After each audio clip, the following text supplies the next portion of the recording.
Hello hello guys, welcome back to our YouTube channel agriculture and GK.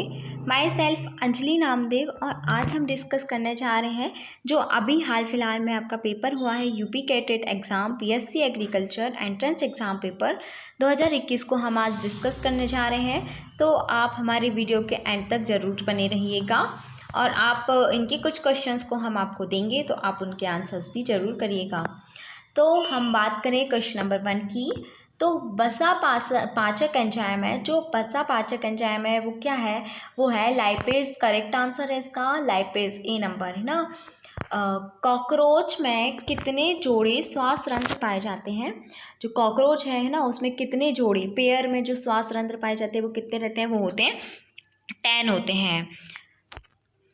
Okay, next हम बात करेंगे मानव शरीर की सबसे बड़ी ग्रंथि कौन सी है? तो इसका आंसर होगा आपका यकृत ग्रंथि जो है वो बहुत सबसे बड़ी ग्रंथि होती है। लीवर ग्रंथि को हम सबसे बड़ी माना जाता है। रक्त को जमने से रोकता है, रक्त को जो रक्त का थक्का जमने से कौन रोकता है? यदि क्या होता है, कभी कभी जब चोट लग जाती है और खून बहने लगता है तो वो जमता नहीं है कभी, है ना, तो वो उसको कौन रोकता है? वो रोकता है हेपरिन। इस correct answer is B. And then next बात करेंगे हम जो क्वेश्चन नंबर 5 है, हृदय स्पंदन की गति मापने वाला यंत्र है। तो सभी को पता है स्टेथोस्कोप को हम यूज़ किसके लिए करते हैं? जो हृदय स्पंदन दर है उसको हम मापने के लिए यूज़ करते हैं। नेक्स्ट है ग्लाइकोलाइसिस की क्रिया होती है, कहाँ पे होती है ग्लाइकोलाइसिस की? तो वो साइटोप्लाज्म में, मतलब कोशिका द्रव्य में। चमगादड़ किस वर्ग का प्राणी है? तो आप सभी जानते हैं कि ये पक्षी वर्ग का प्राणी है। सर्वग्राही रुधिर वर्ग है। सर्वग्राही मतलब कि जो सभी को ले लेता है, मतलब एब्जॉर्ब कर लेता है, तो वो है ए बी। ठीक है। नेक्स्ट है वंशागति की मूल इकाई है, जो जेनेटिक्स की जो मूल इकाई है वो क्या है? जीन है।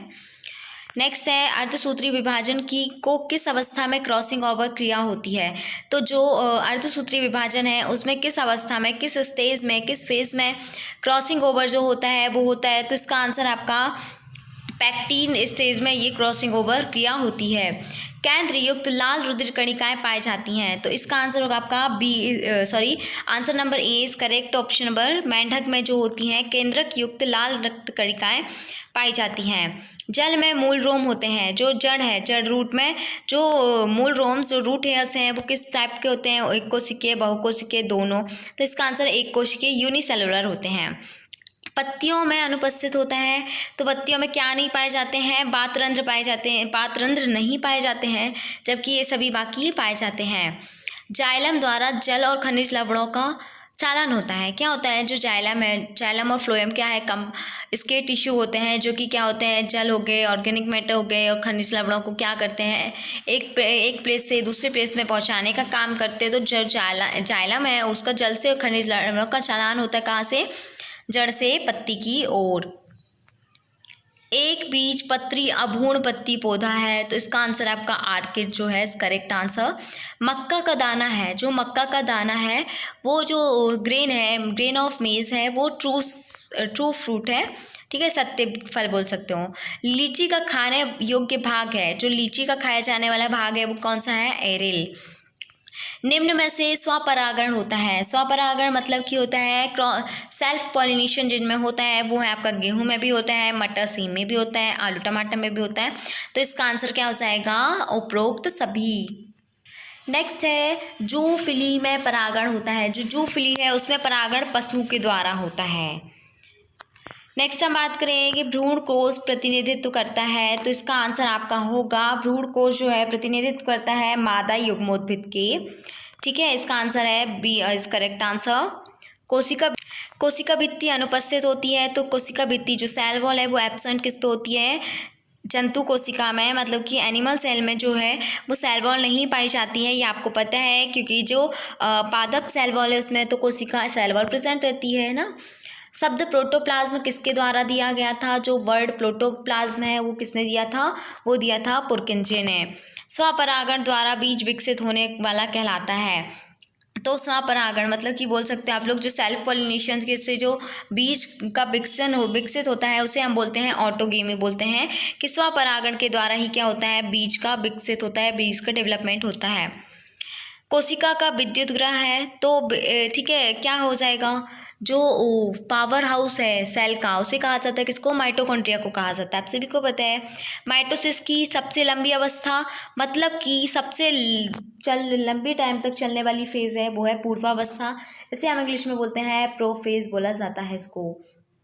नेक्स्ट हम बात करेंगे वर्गीकरण की मूल इकाई है, तो इसकी जो मूल इकाई है वो है जाति, स्पीसीज बहुत मूल इकाई है वर्गीकरण की, क्लासिफिकेशन की।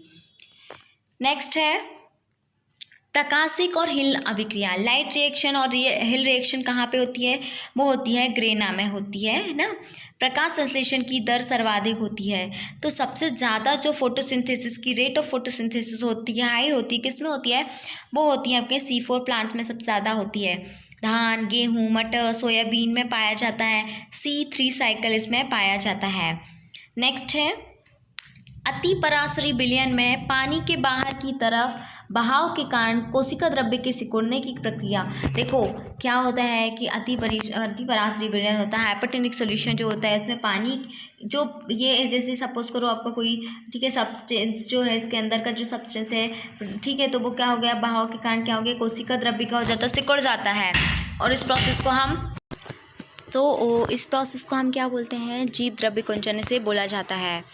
फिर है ग्लूकोज किस तरह की शर्करा है, तो जो ग्लूकोज है ठीक है उसमें किस तरह की शर्करा प्रेजेंट रहती है, तो मोनोसैकेराइड जो है शुगर इसमें प्रेजेंट रहती है ग्लूकोज में। सहतूत रेशम कीट है ठीक है, तो जो सहतूत है ना वो रेशम कीट मतलब कि किसका है, सिल्क वॉर्म का, तो इसमें है बॉम्बेक्स मोराई ठीक है। श्रमिक मधुमक्खियाँ होती हैं, जो श्रमिक मधुमक्खियाँ हैं ठीक है वो क्या होती हैं, बांझ मादा इनको कहा जाता है ठीक है। दीमक की आंत में रहने वाला ट्राइकोनिम्फा जो है वो क्या है, सहजीवी है, क्या होते हैं वो साथ साथ रहता है ठीक है। दीमक की जो आंत में रहता है ठीक है उसको ट्राइकोनिम्फा को हम क्या बोलते हैं, वो रहता है सहजीवी। भारत के राष्ट्रीय पक्षी का जंतु वैज्ञानिक नाम, अब राष्ट्रीय पक्षी का अब तो आप लोग सोच में होंगे ना, तो राष्ट्रीय पक्षी जिसको पता होगा कि राष्ट्रीय पक्षी क्या है, मोर, तो सभी को पता होता है। इसका साइंटिफिक नेम क्या है, इसका साइंटिफिक नेम है पाओ क्रिस्टेशस। नेक्स्ट है मैलपीघी, जो ट्यूब्यूल्स हैं वो किससे संबंधित हैं, वो मैलपीघियन ट्यूब्यूल्स जो हैं वो उत्सर्जन से, एक्सक्रीटरी से संबंधित हैं। नेक्स्ट है एक नर युग्मक और द्वितीय युग्मक के केंद्रक के सहयोग से विकसित होता है, तो इसका आंसर आप हमें कमेंट में करके बताएंगे। नेक्स्ट है स्पाइकलेट प्रकार के पुष्पक्रम पाया जाता है, तो जो स्पाइकलेट टाइप इन्फ्लोरेसेंस है वो कहाँ पाया जाता है, वो पाया जाता है गेहूं में, क्योंकि धान में तो पेनिकल रहता है ना। पर्णप्रतान उपस्थित होते हैं, पर्णप्रतान को इंग्लिश में बोलते हैं लीफ टेंड्रिल्स जो है वो प्रेजेंट होते हैं मटर में। नेक्स्ट आपका है ये वाला क्वेश्चन जो 43, आप इसका कमेंट सेक्शन में करके बताएंगे कि इसका आंसर क्या होगा। फसल चक्र के चुनाव में अर्थ पक्ष क्या है। नेक्स्ट है एग्रीकल्चर शब्द किस भाषा से लिया गया, ऑब्वियसली आप लोग सही होंगे, एग्रीकल्चर पढ़ रहे हैं, लैटिन भाषा से लिया गया है। नेक्स्ट है निम्न में से कौन सा मिश्रित खेती का उदाहरण है, तो मिश्रित खेती मतलब देखो मिक्स्ड फार्मिंग तो अलग होता है, तो मिक्स्ड फार्मिंग में बात करें और मिक्स क्रॉपिंग में बात करें तो ये अलग अलग रहता है। तो यहाँ पे मिक्स्ड फार्मिंग की बात कर रहे हैं तो आंसर इज सी, सरसों प्लस मधुमक्खी पालन ठीक है, बी मतलब सरसों की खेती के साथ साथ मधुमक्खियों को पालना।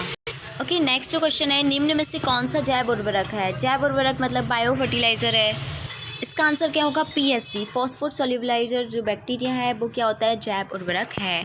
डिबलर विधि से गेहूं की फसल बोने पर प्रति हेक्टेयर कितने किलोग्राम सीड बीज डालना पड़ता है, 125 से 130 kilogram per hectare. Pusa bold किस फसल की प्रजाति है, तो पूसा बोल्ड जो है वो सरसों की प्रजाति है।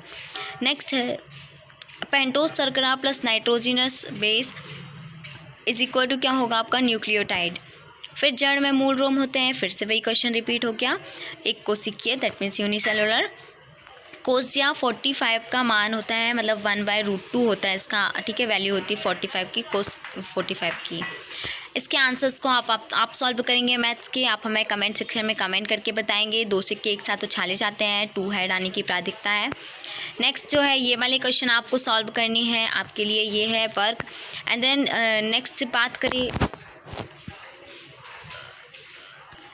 नेक्स्ट क्वेश्चन इज इसरो के अध्यक्ष हैं, इसरो के अध्यक्ष कौन है, तो वो है के सिवान। सर्वाधिक जनसंख्या वाला घनत्व वाला राज्य क्या है, वो है बिहार। सबसे ज़्यादा जो जनसंख्या घनत्व है वो है बिहार में। सर्वाधिक गन्ना उत्पादक देश है, कौन सा राज्य है, वो है यूपी। ठीक है, यूपी में सबसे ज़्यादा गन्ना उत्पादक होता है। आरिफ मोहम्मद कहाँ के राज्यपाल है, तो वो है केरला के जो राज्यपाल हैं वो है आरिफ मोहम्मद कहाँ। ठीक है, फिर बात करें विश्व स्वास्थ्य संगठन जो WHO है ना, वर्ल्ड हेल्थ ऑर्गेनाइजेशन, इसका मुख्यालय कहाँ है, वो है जिनेवा में, है ना। लोकसभा में वर्तमान में सीटों की संख्या कितनी है, 545 है। अभी जो बात करें सीटों की संख्या। नेक्स्ट है मनोज सिन्हा किस राज्य के राज्यपाल हैं, तो ये है जम्मू कश्मीर के राज्यपाल हैं मनोज सिन्हा। वर्तमान में कितने केंद्र शासित प्रदेश हैं, 8 केंद्र शासित प्रदेश हैं। मिज़ोरम की राजधानी आइजोल है। वर्तमान समय में भारत में कितने राफेल हैं, तो जो आज की डेट में बात करें तो कितने राफेल हैं, उसमें है 26 राफेल हमारे भारत में प्रेजेंट हैं। तो यहाँ पे हमारे कुछ क्वेश्चंस कंप्लीट होते हैं। आई होप सो आपको कोई डाउट नहीं होंगे। जो क्वेश्चंस को मैंने नहीं बताए हैं आप हमें कमेंट सेक्शन में करके बताएं, देन हम आपके आंसर्स का रिप्लाई देंगे। एंड देन आपने यदि अभी तक हमारे यूट्यूब चैनल को सब्सक्राइब नहीं किया है तो आप हमारे यूट्यूब चैनल को सब्सक्राइब कर लें। एंड आप हमारे एप्लीकेशन एग्रीकल्चर एंड जीके को भी इंस्टॉल कर सकते हैं, जिसमें बहुत सारे कोर्सेज़ लॉन्च हैं। आप उन्हें भी डाउनलोड कर सकते हैं, या उन्हें जो कोर्सेज़